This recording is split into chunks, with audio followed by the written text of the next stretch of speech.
मी प्रताप पवार. समाजामध्ये जन्माला येणाऱ्या प्रत्येक व्यक्तीचं समाजाला काहीतरी देणं लागतं. आई वडिलांनी जन्म दिला म्हणून जगायचं आणि जगतोय, आणि इतरांनी त्यांच्या आयुष्यामध्ये कुठल्या तरी क्षेत्राची निवड केली आहे म्हणून आपणही निवड करायची.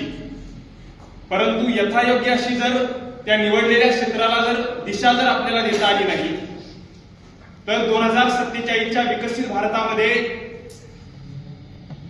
आपण योगदान देऊ शकतो का, किंवा आपल्याला योगदान देता येईल का, हा सगळ्यात महत्वाचा प्रश्न आहे. म्हणून एखादा महानगरपालिकेचा कचरा वेचणारा कचरा वेचक आणि भारत देशाचा पंतप्रधान म्हणजे पंतप्रधानाला जी अधिकार आणि कार्य दिलेली आहेत आणि कचरा वेचकाचं जे कर्तव्य आहे त्याचं जे कार्य आहे त्यानं त्याचं कार्य निमूटपणे आणि उत्तमपणे पार पाडणं आणि पंतप्रधानानं त्याचं कार्य उत्तम पद्धतीने पार पाडणं हेच देशाच्या योगदानामध्ये किंवा विकसित भारतामध्ये दिलेलं उत्तम पद्धतीचं योगदान असू शकतं असं मला वाटतं. प्रत्येकानं उच्च ध्येय ठेवणं हे काही चुकीचं असू शकत नाही, परंतु तिथपर्यंत जरी पोहोचता आलं नाही तरी जे मिळाले त्याच्यामध्ये उत्तमता साधणं हेच खरं योगदान असणं आणि त्याच पद्धतीने विचार करणं हे प्रत्येक व्यक्तीचं कर्तव्य असलं पाहिजे.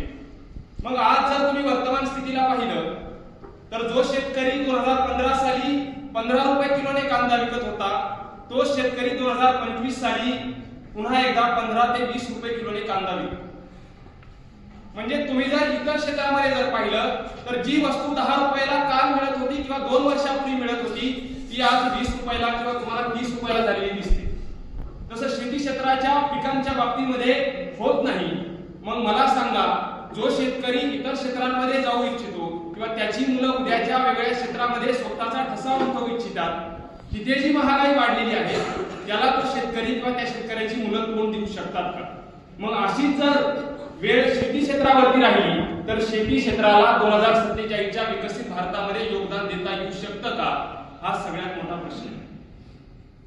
दुसऱ्या बाजूला जर आपण पाहिलं तर नाशिकला तपोवनामध्ये जी 1200 झाडं तोडली जाणार आहेत की ज्याच्यावरती मुंबई उच्च न्यायालयानं सध्या प्रतिबंध घातलेला आहे, मग अशी जर झाडं तोडली जाणार असतील आणि हवेमध्ये जर कार्बन डायऑक्साईडचं जर प्रमाण वाढणार असेल तर तुमचं माझं जर भविष्य धोक्यात येणार असेल. कदाचित मी जरी आज आनंदी आयुष्य जगू शकलो तर तुमच्या माझ्यापासून निर्माण होणाऱ्या पिढ्या यांचं आयुष्य निश्चितपणे धोक्यात आलेलं असेल. मग उद्याचा यांचा विचार हा आजच्या कृतीमधून ठरणार आहे. 2047 साली मी 45 वर्षांचा असणार आहे. इथे बसलेले अनेक जण वेगवेगळ्या वयोगटामध्ये गेलेली असतील, परंतु 2047चं योगदान हे तुमच्या आजच्या कृतीमधून ठरणार आहे.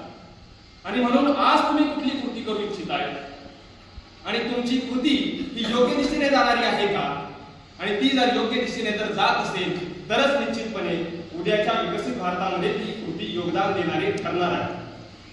नाहीतर अयोग्यता जर धरून बसला आणि त्याला योग्यतेची जर दिशा देऊ शकला नाही तर ती कधीच योग्यतेला घेऊन जाणारी नसेल.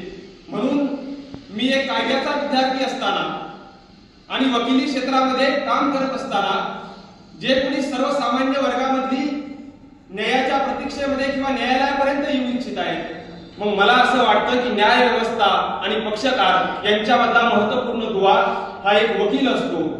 मग मी माझी उपजीविका साधत असताना सर्वसामान्य लोकांसाठी 10 ते 20% मोफत काम करू शकतो का, आणि ते काम मी माझ्या कृतीच्या माध्यमातून वर्तमानामध्ये जर करू शकलो तर खऱ्या अर्थानं 2047च्या विकसित भारतासाठी मी योगदान दिलं असं मी म्हणेन.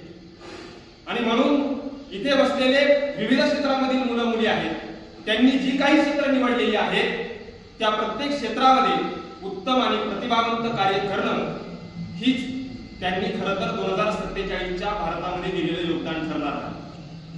नाहीतर इतरांच्या क्षेत्रामध्ये अनेकांना चुका या दिसत असतात, परंतु स्वतःकडे वळून पाहण्याची कोणाला गरजही वाटत नाही, आणि ती जर गरजच वाटली नाही तर योगदान देण्याचा प्रश्नच येत नाही. म्हणून योगदानाची सुरुवात ही आधी स्वतःपासून असते आणि मग इतरांपर्यंत पोहोचते. म्हणून तुम्ही आम्ही आज जर खऱ्या अर्थानं निवडलेल्या क्षेत्रामधून योगदान देऊ शकलो तर उद्याचा विकसित भारत जो आज चर्चेसाठी विषय ठरवलेला आहे तो उद्याच्या वर्तमानामध्ये वस्तुस्थितीला तुम्हाला आम्हाला डोळ्यांना दिसू शकतो आणि तो जर चर्चेपुरताच राहिला तर तो कायम चर्चेपुरताच राहील आणि टाळ्या वाजवणारे वाजवत जातील. मनपूर्वक धन्यवाद.